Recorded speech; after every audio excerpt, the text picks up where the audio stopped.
ನಮಸ್ಕಾರ ಯೂಟ್ಯೂಬ್ ಚಾನಲ್ಗೆ ಸ್ವಾಗತ. ನಾನು ನಿಮ್ಮ ಮನೆ ಮಗಳ ಆಶಾ ಕಾರ್ಯಕರ್ತಿ ಗೌರವಿಸ್ಮನೆ ಮಾಡೋ ನಮಸ್ಕಾರಗಳು. ಇವತ್ತಿನ ಉದ್ದೇಶ, ಮಳೆ ಬಂದಿದೆ, ಫುಲ್ ಅಲ್ಲಲ್ಲೆಲ್ಲ ನೀರು ನಿಂತಿರ್ತವೆ. ಅದೆಲ್ಲ ಜನರಿಗೆ ಹೇಳಬೇಕು. ತೆಂಗಿನ ಚಿಪ್ಪು, ಆಮೇಲೆ ಮಡಿಕೆ ಎಲ್ಲ ಹೊಡೆದಿರ್ತವೆ, ಅದರಲ್ಲಿ ನೀರು ಬಿದ್ದಿರ್ತವೆ, ಅದನ್ನು ಕ್ಲೀನ್ ಮಾಡ್ಸೋಕೆ ಹೇಳಬೇಕು. ಆಮೇಲೆ ಬಾಣಂತಿ ಭೇಟಿ ಇದೆ, ಗರ್ಭಿಣಿಯರಿಗೆ ಭೇಟಿ ಕೊಡಬೇಕು, ಕ್ಷಯ ರೋಗದವ್ರಿಗೆ ಭೇಟಿ ಕೊಡಬೇಕು. ಆಮೇಲೆ ಹೊಲಕ್ಕೆಲ್ಲ ಹೋಗ್ತಿರ್ತಾರೆ, ಅವರಿಗೆಲ್ಲ ಸ್ವಲ್ಪ ಮಾಹಿತಿ ಕೊಡಬೇಕು. ಅಲ್ಲಿ ನೀರು ನಿಂತಿರ್ತವೆ, ಅವೆಲ್ಲ ಕುಡಬೇಡ ಅಂತ ಹೇಳ್ಬೇಕು. ಕುಡಿಯಲ್ಲ, ಬಟ್ ನಮ್ದು ಹೇಳೋದಿರುತ್ತೆ, ಹೇಳ್ಬೇಕು. ಇವಾಗ ಹೋಗ್ತಾ ಇದ್ದೀನಿ, ಎಲ್ಲ ಮಾಡಬೇಕು. ಸಂಧಿ ಹೆಂಗೆ ಬರ್ಬೇಕೆ ಎಲ್ಲ ಲಾಕ್ ಆಗಿಬಿಡ್ತೀರವ್ವ ನೀವು. ಆಯ್ತಾರದಲ್ಲ ನಾಳೆ ಆಯ್ತಾರ ಗಂಟದಲ್ಲಿ ಬಾಯಾಗ ಎಣ್ಣೆ ಹಾಕಕ್ಕೆ ಬರ್ತೀವಿ. ಪಲ್ಸ್ ಪೋಲಿಯೋ ಶಾಲೆಲಿಗೆ ಎಲ್ಲ ಮಕ್ಳು ಕರ್ಕೊಂಡು ಬರಬೇಕು. ಆಗ್ಲಿಂತಾನೆ ಹೇಳ್ತೀವಿ ದೊಡ್ಡ ಶಾಲಿಗೆ.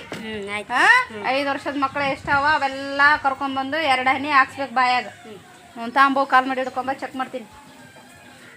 ನಿಮ್ಮ ಜೊತೆಗೆ ಗರ್ಭಿಣಿಯರ ಜೊತೆಗೆ ನಾವು ಗುಳಿಗೆ ನುಂಗಿ ಬಿಡ್ತಿದ್ದಾಗ ಗುಳಿಗೆ ನುಂಗಂ ಬಾ ಅಂತ ಕರಿತಿದ್ವಿ. ಊಟ ಮಾಡಂ ಬಾ ಅಂತ ಕರೀಲಿ. ಅತ್ತಿ ಉಣೋದು ಬೇಡ, ಗುಳಿಗೆ ನುಂಗ ಬಾ ಅಂತ ಕರೆಕ್ಟ್ ಆಗ್ತಾಗ ಅವ್ರ ರಕ್ತದ ಗುಳಿಗೆ ನಾನು ಕೊಡಿಸ್ತೀನಿ. ನಾನು ಇರೋದು ಯಾಕ ನುಂಗು, ಕರೆಕ್ಟಾಗಿ ನುಂಗ್ಬೇಕು. ಆಮೇಲೆ ನಾಳೆ ಆಯ್ತಾರ ಗಂಡದಿಂದ್ಲಿ ಪಲ್ಸ್ ಪೋಲಿಯೋ ಬಾಯಾಗ 2 ಹನಿ ಹಾಕೋದಿರ್ತದ. ಇವ್ರೆಲ್ಲಾರನ್ನ ಕರ್ಕೊಂಬರ್ಬೇಕು. 5 ವರ್ಷ ಒಳಗಡೆ ಎಲ್ಲ ಸರ್ 5 ವರ್ಷ ಒಳಗ 4 ವರ್ಷ ಆಯ್ತು ಎಲ್ಲ. ಇವಾಗ ಅವೆಲ್ಲ ಗಡಿಗೆ ಪಡಿಕೆ ಎಲ್ಲಾಗ ಪಾಲಾಗ ಹುಳ ಪಳ ಬಿಡ್ಬೇಡ್ರಿ ಸಣ್ಣ ಮಕ್ಕಳು.